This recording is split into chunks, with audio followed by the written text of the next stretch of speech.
Hey, what's up guys? Vaughn Jean here, and today I want to go over consistency. And there's two main concepts I want to start this video with.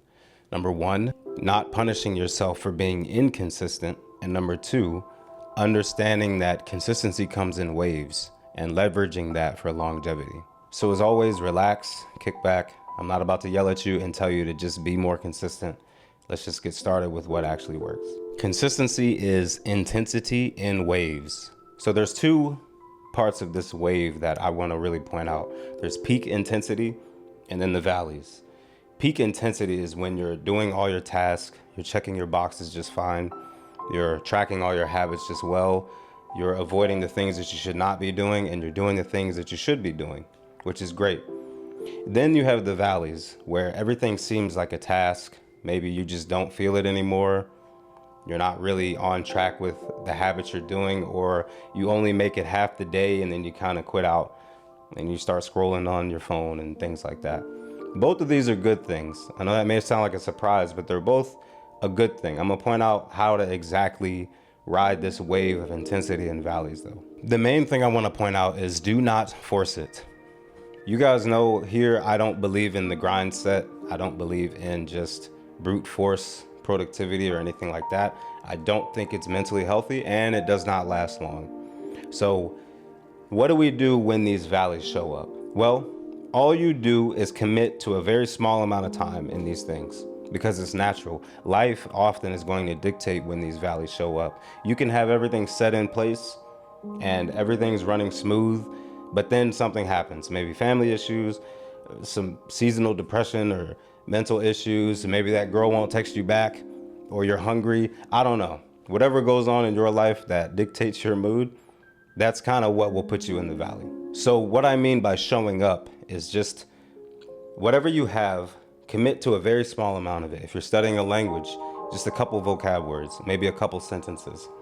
If you're learning an instrument, just a couple scales, maybe some new chords. That's about it. Don't try to commit to 2 hours of practice if you're just not feeling it. If you run a business, just reach out to one client or improve your skill set for the day and reach out to no one. The point is, you just want to show up a little bit and be okay with this. This is a big point that I need to get to you. Do not think that you have to make up for this time later on or that you're not doing enough, because this is actually the cause of inconsistency. Again, I want to point out one of the worst things you can do is to force yourself out of that valley and back to peak intensity when you're not really ready for it. Because what's going to happen is you're going to have a really big drop off, and that valley where you were at, you're going to be even lower than that, or you just may stop in general, which I'm sure you can think of some time in your life in which that may have happened. I know I certainly can. The good news about these valleys is that eventually you're going to regain that spark naturally. It's not going to come from some guy on the internet like me. It's not going to come from some motivational video you watch. Usually, if you just show up, it's going to come up on its own, and you just have to allow that process to happen. So why is this important? Well, in the long term, despite thinking that you need to force yourself back up to intensity, in the long term, you're actually going to get way more done if you just ride that wave. Just go through the valley a bit, get back to intensity. Maybe you'll stay at intensity, a high intensity for years. Maybe you'll stay there for a few days. I don't know. But eventually what will happen is your time in the peaks, in that intense zone, is going to be far longer than the time spent in the valley.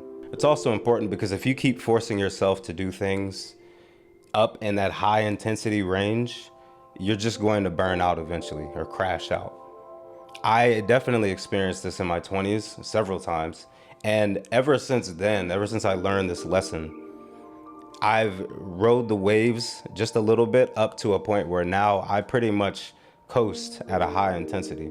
And it's not really forced. There are some days where I just show up, but it immediately goes back to high intensity. This is not something that some guy or girl on the internet can teach you though. The only concept I can give you is that you have to get through the valleys and let that coast through. If you try to force it, I promise you it's not going to turn out well. I want to reiterate, or maybe this is the first time I'm saying this, I don't like the lazy approach or passive approach to things, but I also don't like the grind set. I think there's a common ground in the middle in which you get the most done. One extreme, of course, you're going to get nothing done. And then the grind set, you may get stuff done, but it won't last long. So what we're looking for is we're trying to stay in that mid-range.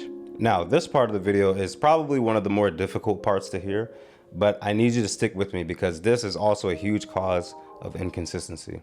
And it's making sure that short dopamine hits are not causing your inconsistency. Now, you guys know I'm against monk mode and dopamine detox and all those other things. I don't think there's a time where you need to completely limit yourself from the world. However, you need to understand that if there are things getting in your way or there are things taking your energy away, that's probably what's causing you inconsistency. Usually for most people, that's video games, social media. It can be bad foods. Just a quick note on that. Bad foods actually do drain you of energy.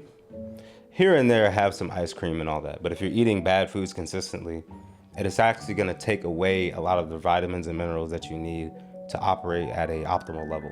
But to continue, Netflix, YouTube, things like that, you have to discover what is actually drawing your brain power away, what's drawing away that motivation. And this is difficult because these are often the hardest things to give up.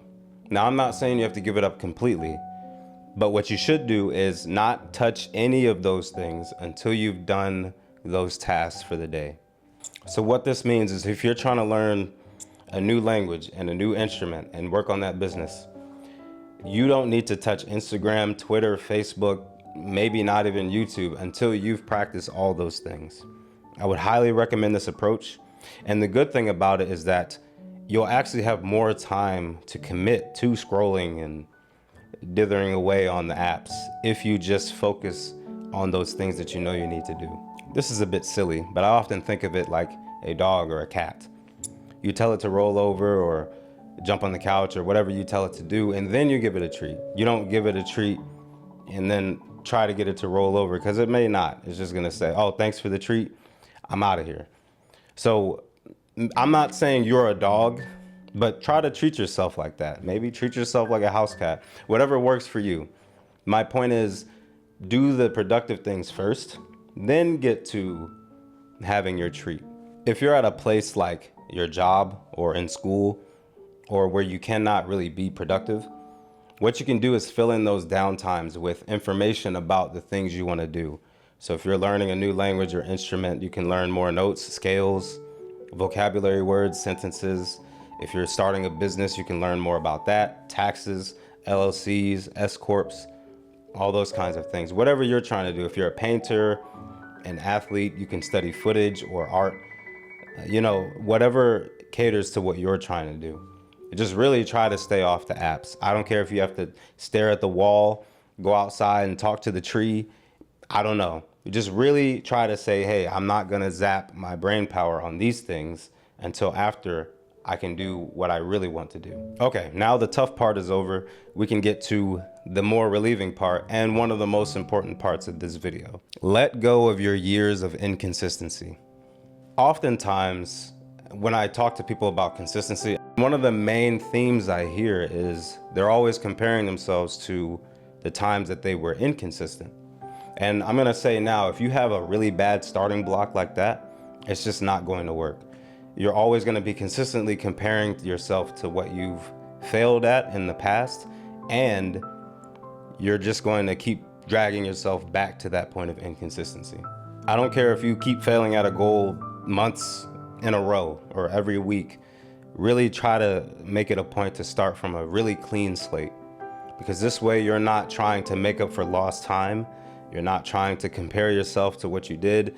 It's just a very fresh start. This is a skill that you'll have to develop, but it's really important because if you consistently start from the point of you being inconsistent, you'll consistently fail. I know that was a bit of a tongue twister, my bad. That's just how I think. But really, fresh start is what I want to push across to you. Also, don't let the internet make you believe that you're supposed to be some robotic machine that just checks all the boxes, no emotion, no outside life, and you just get everything done. That's not realistic. And anyone saying that is probably lying to you. I'm not gonna brag, but I am kind of robotic myself. I can do a lot in one day. I've been doing it for years, and even I have inconsistent times, or those valleys that I talked about. The reason I'm really passionate about this topic in particular is because I know what it's like to be really inconsistent, but then trying to be consistent because you were inconsistent. And I'm just gonna tell you now, if you ride those peaks and valleys, it's really gonna lead you to a point where you'll just naturally be consistent. I really wanna get this across to you. It's worked tremendously in my life, like I can't explain. All the stuff you see on my channel, the languages I speak, business, all that, music, it's really come from that. I don't operate at a complete robotic pace every single day. These days, I'm almost there for the most part. I'm pretty much high intensity all the time, but at any point, there is a dip in my productivity. I don't fight it at all. And what I notice is that it immediately goes up. I'm a big proponent of rest as well. This is something I want you to take away. Rest is super important to consistency, productivity, and just your life in general. You cannot grind yourself to the core and expect quality work to come out of that. With this video and several of my other videos in general, take your time to apply it. Try to apply it as soon as possible, but again, don't force it. Watch these videos over and over again. Get a YouTube downloader so you don't have to keep coming back to my channel. Do whatever you have to do. I really just want you to get this information. Anyhow, I may as well do the outro in Japanese. とにかくこの動画が役に立ったら、高評価とチャンネルを登録してお願いします。